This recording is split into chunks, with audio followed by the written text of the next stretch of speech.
Welcome to Retirement, the Great Escape Plan. I'm Jenny Brown, CEO of JBS Financial Strategists and author of Retirement, the Great Escape Plan. This podcast is about rethinking retirement, not just the numbers, but the life you're planning for. In each episode, the JBS team, along with special guests, will explore real conversations, real experiences, and the decisions that help people approach retirement with clarity and confidence. Because thriving should be fun and naps should be epic. Let's get started.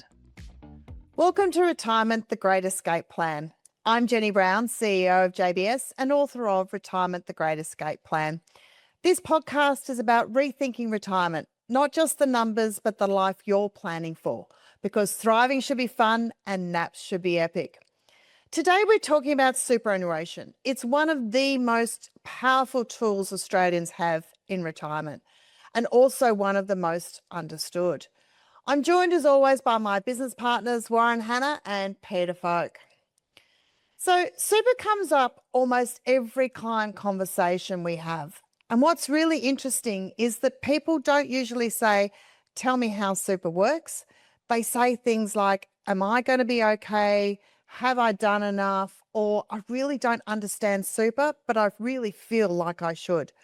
So this episode is inspired by chapter 7 of the book, Super, Powerful, Personal, and Often Misunderstood. And today isn't about the technical details. It's about how super actually shows up in people's lives. So Warren, let me start with you.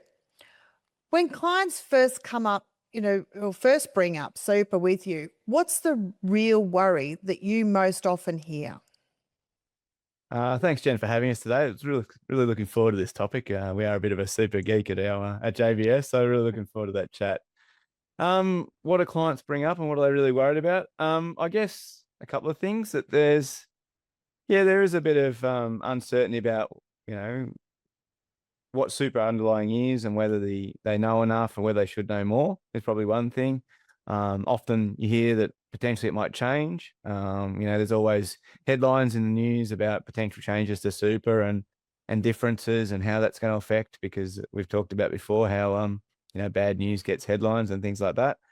But I guess from my point of view, the biggest conversations I'm having with super around our clients is that it's not an investment. It's not a particular product. It's a tax structure. So it's really getting an understanding and clarifying that. And I'm looking forward to delving into that today. So it should be good. Cool. So what are the biggest myths or misunderstandings about super that you find yourself untangling again and again with clients?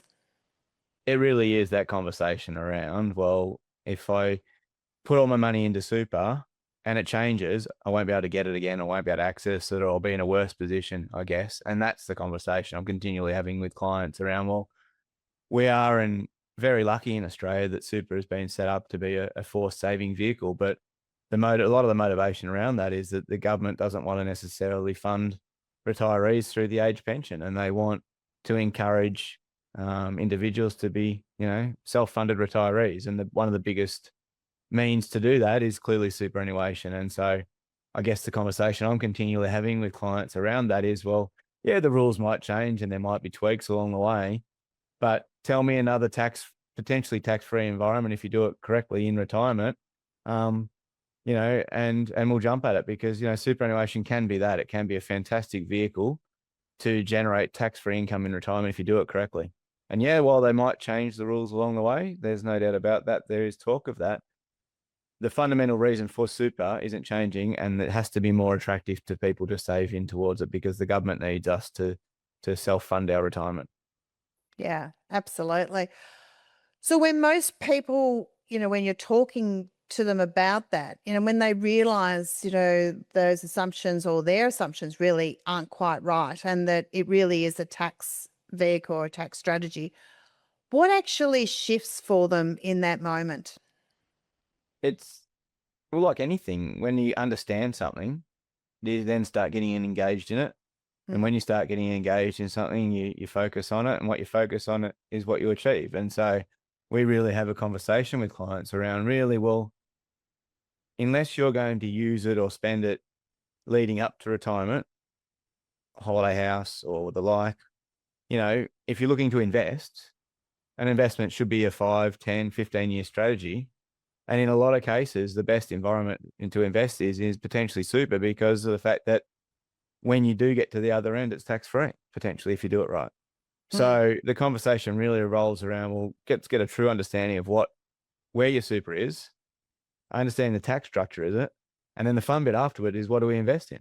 Because a lot of people also don't understand is you've got a fair bit of flexibility and choice with super. Like, there's a lot of big advertisements going around from superannuation providers with very limited investment options. But really, when you actually look at the intention of super, it is to provide for retirement, and you've got a lot of flexibility to invest in whatever you want within the guidelines. Absolutely. So you mentioned before about, people, being concerned that it's locked away, and they get very frustrated that it's locked away, and, you've got to meet a condition of release to be able to access it. How do you reframe that conversation away, that actually helps them feel calmer and not so restricted that, oh, I can't touch my money till, I'm over 60 and I've met that conditional release, or I'm 65. How does that conversation then frame up at that point in time? It really is that peace of mind about drilling down with an individual about what's important to them and what they're trying to achieve. And I guess it's about mapping out what part of that,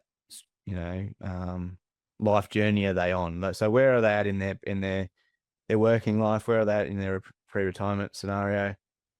And then you just show them the tax savings, and it's pretty straightforward. If you can justify the fact that you don't want to touch this money, and most people think, like, Australians love property. It's probably the easiest thing to understand. If you go into an investment property, most people are logical enough to know it's going to be a 10-year play. And if you do the pure maths without even talking about what property is or where it is and what the tax is if you bought that property outside super versus if you bought it in super and sold it after retirement, the tax is a no-brainer. So you can hold the identical property if you do it right. It's just that super is potentially the best tax environment, and it's really attractive for that reason. So it's a conversation around give and take. Yes, you're giving up the ability to access it, but is that money that you're investing something that you really want to access before you're able to anyway? And so if you can reframe their mindset around, well, I'm doing it for the longer term, and give them other ways of being able to get that emergency money if they need it. So, a lot of people panic and not panic, sorry, it's the wrong word, but have a mental, amount of money that they need in the event that something is required. So, if they need a new car or something like that, a lot of people keep access to funds or emergency money. And so if you can frame that, okay, well, this is what that's for, this pot over here, a bit like the bucket strategy we've talked about. If you've got that money over there for that particular use, well, let's put everything else that we need for investment in a bucket. And then how much of that do you need between now and retirement? And if you don't need it, where should it go? That's really powerful. I remember client that we've worked on together, and they had some unlisted property syndicates and things like that in their super fund that they'd had for years, and he wasn't engaged with super and kept pushing back about making contributions because I think he didn't understand it. The super since before he came to see us.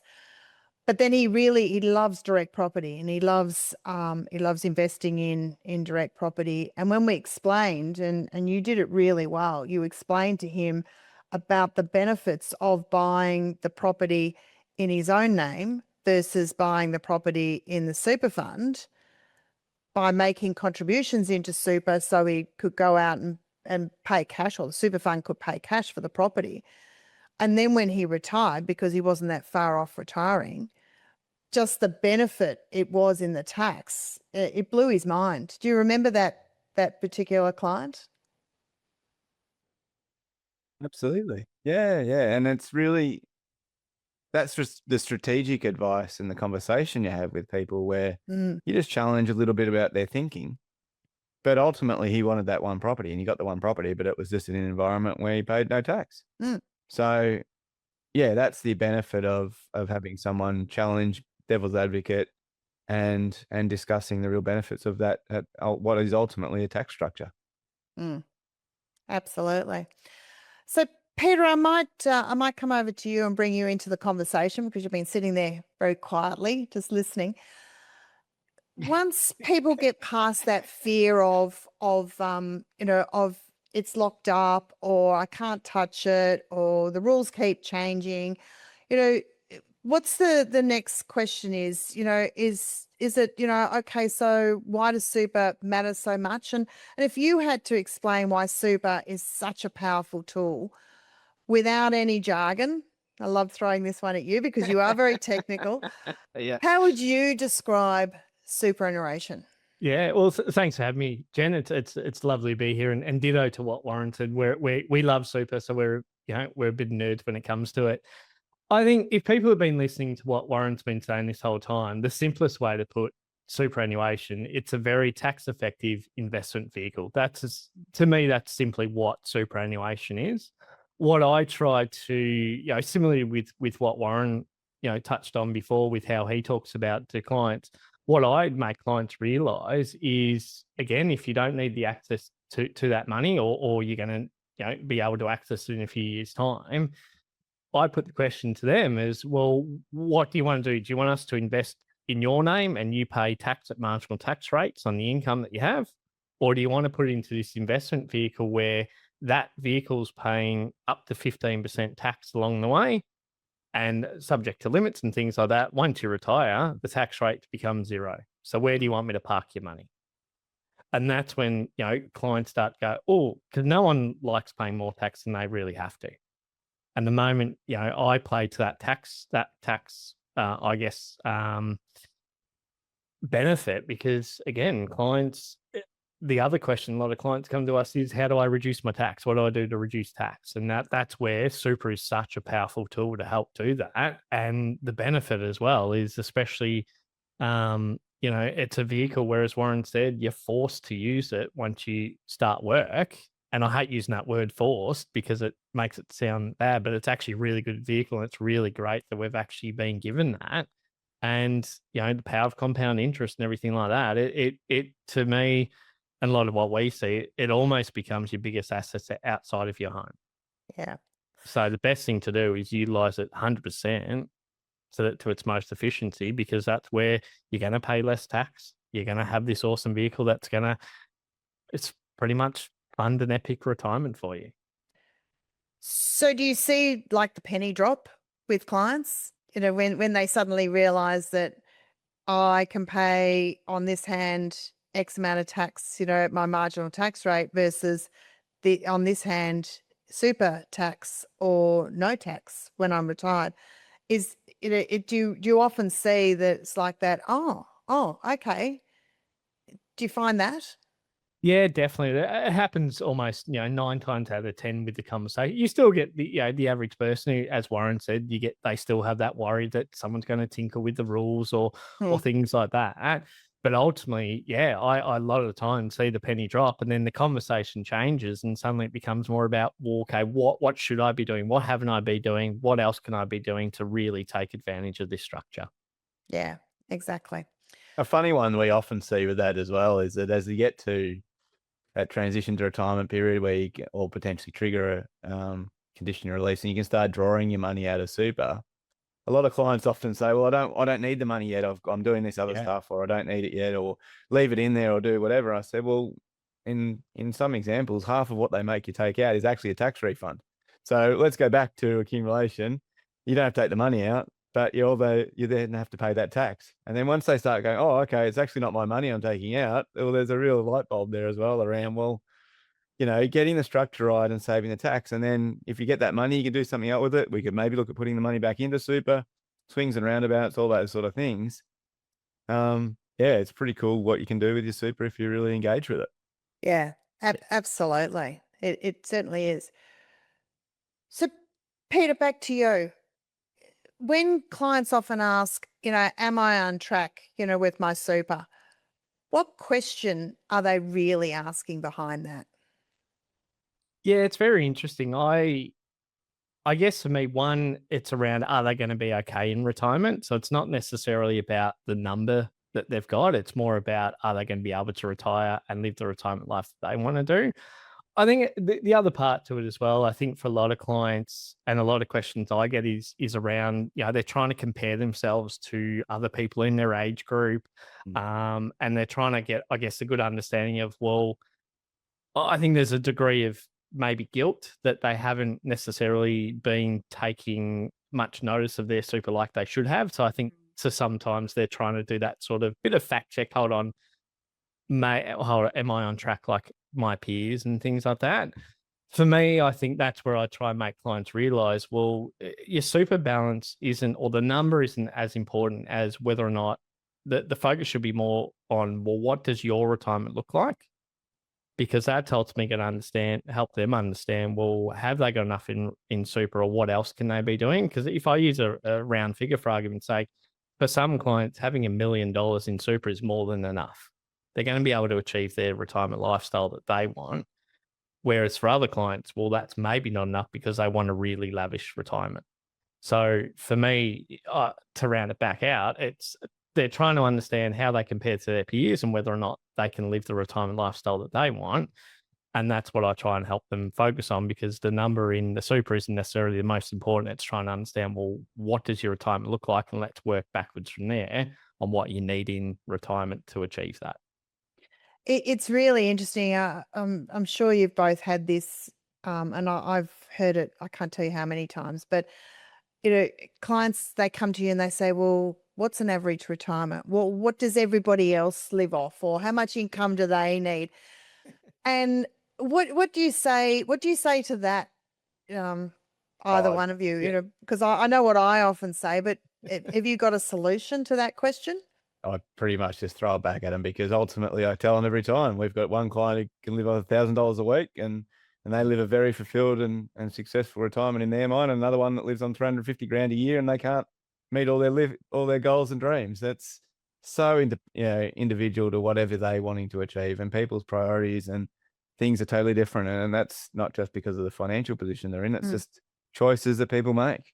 Some people get, enjoyment and satisfaction from totally different things. And so really it's in many ways what other people have got is irrelevant.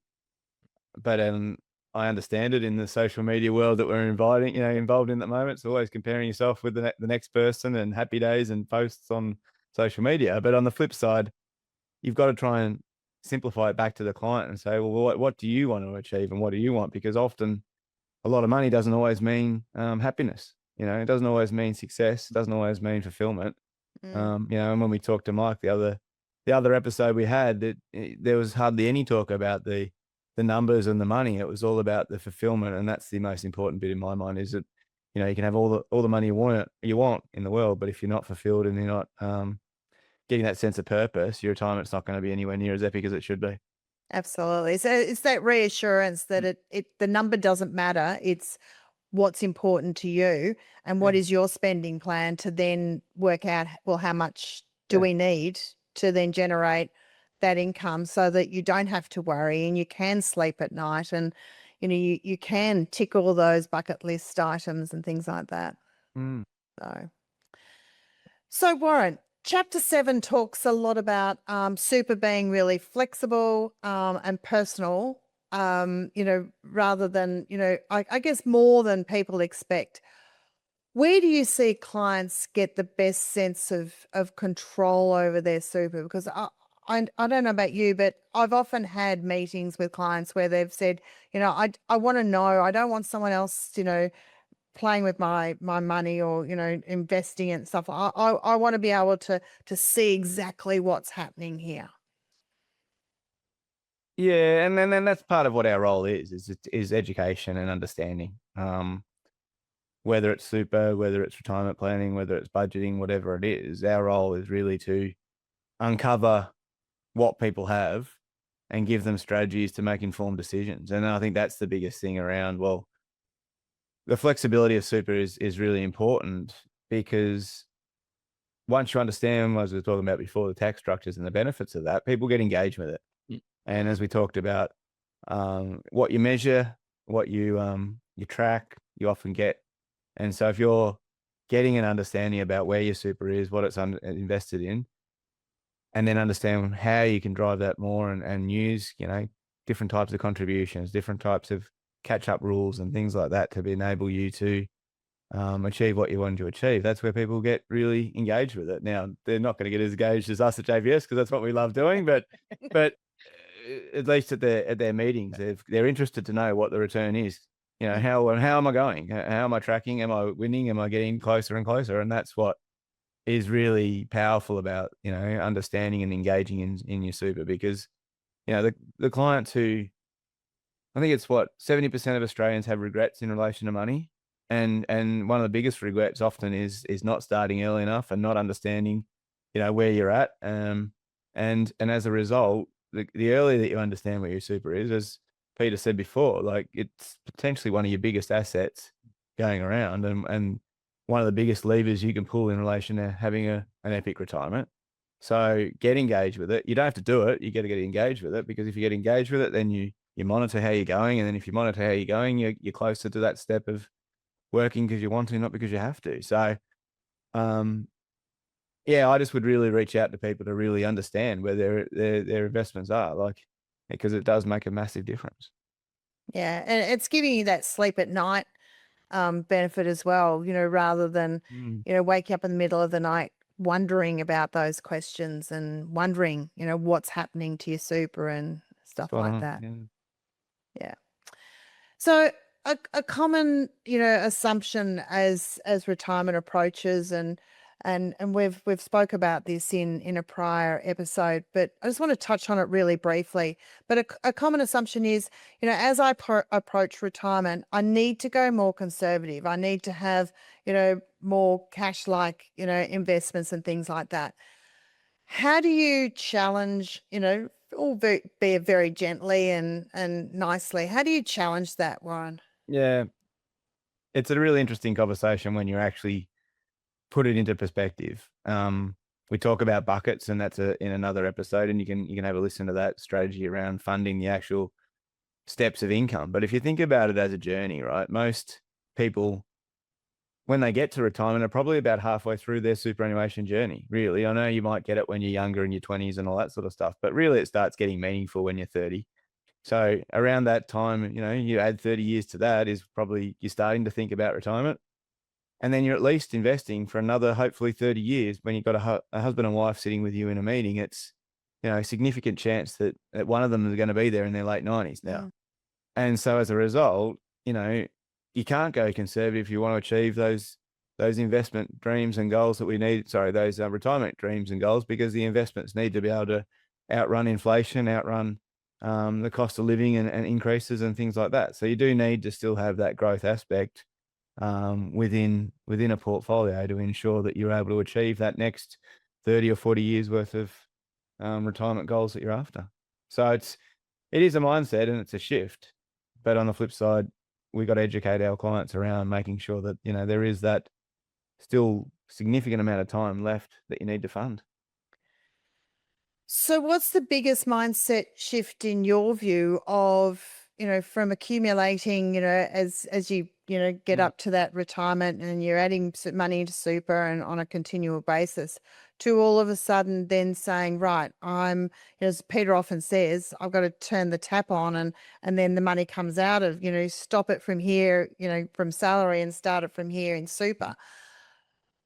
How do you work with clients around that and understanding? Because a lot of them, I guess they want to see where their income's going to continue to come in from. How do you do that? Yeah, well, Pete, I don't know if you want to answer it, but I mean, from my point of view, it's all about really showing them data. So if we can show that over the past period of time, this is the amount of income your portfolio generated, and that's 3/4 of what you need to live on, that's the sort of conversations we're having. I don't know about you, mate. Yeah, it's similar to it's just the education piece, as you said, Jen. I always use that tap analogy where we make them realize, well, the tap from your employer turns off. All we've got to do now is just turn it on from your superannuation fund or whatever other investments you've got. And either way, I say, well, okay, for round figures, you're getting 10 grand after tax into your bank from your employer. Well, we give you 10 grand after tax or whatever you need from your super. And then, yeah, as Warren said, the other piece, it's okay, well, that's fine. You can give me that money. Then the other piece comes down to helping them realize they can afford to do that, because that's the other underlying it. It's okay. Once they understand where the money's going to come from, the next question is, well, when's it going to run out? Yes. And that's where the raw data needs to come in to show clients, well, based on you wanting X, Y, Z in retirement, you're going to be okay. And just help coach them and give them that clarity that this is where the money's going to come from and this is how long it's going to last. So just on that, can you share a story where that light bulb moment sort of all of a sudden went on with a client and they realized that their super could actually support their lifestyle and reduce stress rather than them having to worry about, well, where's it actually coming from? Yeah, there's a client that pops in my mind that I'm actually going to meet in the next couple of weeks. And it has been a really hand-holding situation with them. And it's one that we have with every client. So the first thing I say to people is you're not the only ones that feel that way. And it's definitely a process that you're going to go through when you first retire. And I find it probably takes at least the first 6 to 12 months for clients to really get used to, I guess, the new normal, if for lack of a better way of putting it. But ultimately with this client, it's where the mindset shift now that they've been through it, and we're coaching them through it, and we're giving them that clarity, and we're having regular check-ins with them, and keeping the regular consistent message that you're going to be okay, you're going to be okay. I'm getting less and less questions about when's my money going to run out? Am I going to, I need the lump sum to buy a new car or whatever it might be. It's no longer a question of, oh, I've got this lump sum coming up, can I afford it? It's hey, I need a lump sum of X amount. Can we do that? It's not a, can you just send me the money, rather than can I afford it before it's almost like now giving themselves permission to spend their own money, rather than it be asking our permission if they can spend their money, if that makes sense. And that's what I find with the change in the mindset. It goes from they suddenly now have their own permission to spend their money rather than our permission to spend their money. Do you find that happens a lot, where they can I afford it, to, yes, I'm going to be okay, and I've booked an overseas trip, or I'm buying a new car? Do you find that's an easy switch over? It happens often. So it definitely is almost every client I deal with, it happens. I wouldn't say it's an easy transition over, but it is one that, again, it's that regular coaching with clients. And as I said, I sort of find with the experience I've had, it takes about a 6 to 12 month period, depending on the client. But once they have that light bulb moment thing, that's when it becomes a bit easier for them. And again, that's where it changes from them asking us permission to them giving themselves permission to spend their own money. Yeah. And that must be really cool. Yeah. You must really go, yeah, that's a real, light bulb moment. It's a real tick the box, I've got through, and it's great to see. Yeah. For me personally, it's a very fulfilling experience to get clients through that transition. And every now and then they might make a comment about, hopefully you keep telling me I'm not going to run out of money. There's one client that springs to mind every time I talk to them about, when something pops up, but it's always that little comment. Oh, I know you tell me not to worry, so I won't worry. I'll just go out and spend the money. That's cool. So before we wrap up, let's leave the listeners with a few, practical thoughts. Warren, I'll start with you. What's the one simple health check that people can do without the spreadsheets and stress? Okay. Good question. Well, probably my instant reaction is to understand where your money is. So first and foremost, there's the simple things around making sure you've got one in super fund. So a lot of people have multiple super funds for various reasons, and that can be a challenge. Once you understand where it is, I guess probably the big thing to look at is how the risk profile is selected. So obviously the majority of super funds have options, growth, high growth, defensive, moderate, et cetera. Think about where you are in the stage of your life. Think about the conversations we just had there about investing for the rest of your life, and really have a think about, well, is my super invested appropriately for where I am in that stage? That's probably my simplest thing, but the reality is I'd be seeking advice to understand exactly where it is. What are you paying at the moment? There's there's a lot of evolution in the superannuation product providers of late, and so things like technology advancements, service offerings, the alternatives may be better than what you're getting at the moment for a cheaper price. And so I guess it's just to be a little bit proactive about understanding where it is and seeking a bit of advice around, well, is it the right thing for me? And saving 0.5% here or 1% there actually makes a significant difference to your retirement. So, can we look at an alternative that's equivalent returns but a cheaper product, or vice versa? Can you look at something that's more appropriate for where you're at and giving you the investment options you're after? So probably not the simplest and quickest answer you wanted, Jen, but I guess my answer is really understanding first and foremost where it is, and secondly, get advice if you need it. I think they're great tips. Peter, what about you? What's a good question people can ask either their advisor or their super fund that can instantly improve clarity around what they've got and where they're going? Yeah, I think to extend on what Warren was saying there, and I think to try and summarize what we're really trying to get through to people is superannuation is this great investment vehicle that you basically get the moment that you jump into your first casual role or part-time role and things like that. And for me, the question should really be, if we encourage you, utilize that product utilize that structure that you're given, utilize that vehicle that you're given, take control of it, because you are in control of it ultimately. I won't delve down into the detail there, but you are ultimately in control even if you don't feel like you are.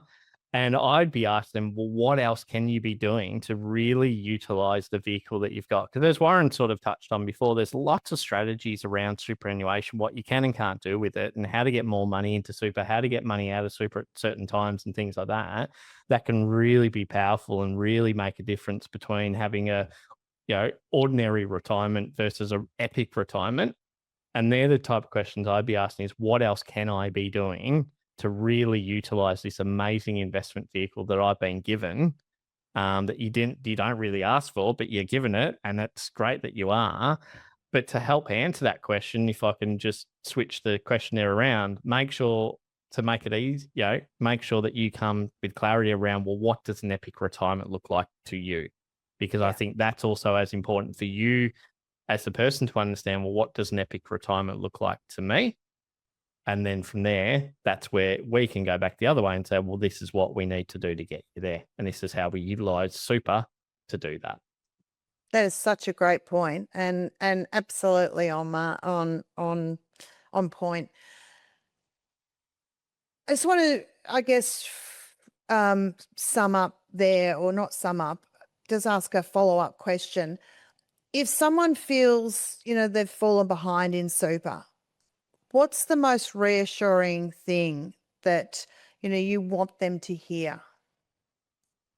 If I jump in there, I personally, what I tell clients, and I think I've touched on it before, it's never too late to start. So, for me, there's always the opportunity to, take control of your situation and start putting in place a plan and a strategy to utilize superannuation to put you on the right path to get you through to retirement. And again, it's coming back to also making them realize, well, what does the retirement look like to them? Because for a lot of clients, sometimes they feel they're in a worse position than what they actually are. Yeah, that's and it's great. helped trying to make them understand, well, what does a epic retirement look like to them and how they're tracking towards that. But then giving them clarity and peace of mind around, well, what strategies we can put in place to further strengthen the position that they're in. And they're maybe not in as bad a position as they think, because we all are probably harder on ourselves than what the reality is. Absolutely. Yeah, so true. I think my only take on that is really the past is the past. You can't do anything about that. What you can do is what's moving forward right now. So draw a line in the sand, get engaged with this super, understand where it is, and use the benefits that are available to you, because you can. We've seen plenty of examples where people didn't think they were in a strong situation, but with a bit of tweaking, a little bit of a tinkering here or there, or a clear strategy. All right, well, this is what you'll need to do for the next 5 or 10 years or whatever it is. And then you get, as a client, you then get the decision. You've got then the information to make the decision for yourself. And if you've got clarity around what you need to do and you get stuck into it, most positions are able to be improved, or even, heading towards that epic retirement. So I just suggest start now. Don't think about doing it tomorrow. Do it today. That's really cool. Thank you both. That was really awesome. It's one of those things we often talk about at JBS about super being really it's the strategy, it's the tax structure, and then it's all the other stuff that we do. And it's the strategy around what we can do with super. So as we've heard today, super doesn't have to be overwhelming. It's not about mastering every rule. It's about understanding enough to make confident, informed decisions over time. If today's conversation gave you something to think about, that's a great place to be. You'll find some helpful resources and links in the show notes, including Chapter 7 of Retirement, the Great Escape Plan. And for more guidance, you can visit the JBS Financial website or follow us on social media. Join us next time as we continue to explore what it really means to plan well, live fully, and enjoy retirement on your terms. I almost forgot my words, because thriving should be fun and naps should be epic.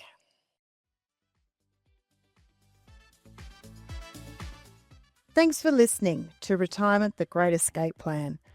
If today's conversation raised questions for you or simply gave you something to think about, that's a great place to be. Retirement isn't about having everything figured out at once. It's about starting the right conversations and taking thoughtful steps over time. You'll find helpful resources and references related to this episode in the show notes. For more tips and insights and practical guidance, we also invite you to visit the JBS Financial website, where you'll find a range of tools and resources to support you at every stage of retirement. You can also follow JBS Financial on Facebook, LinkedIn, Instagram, and YouTube for ongoing conversations, updates, and ideas to help you plan well and live fully. Join us next time as we continue exploring what really means to plan well, live fully, and enjoy retirement on your terms. Because thriving should be fun and naps should be epic.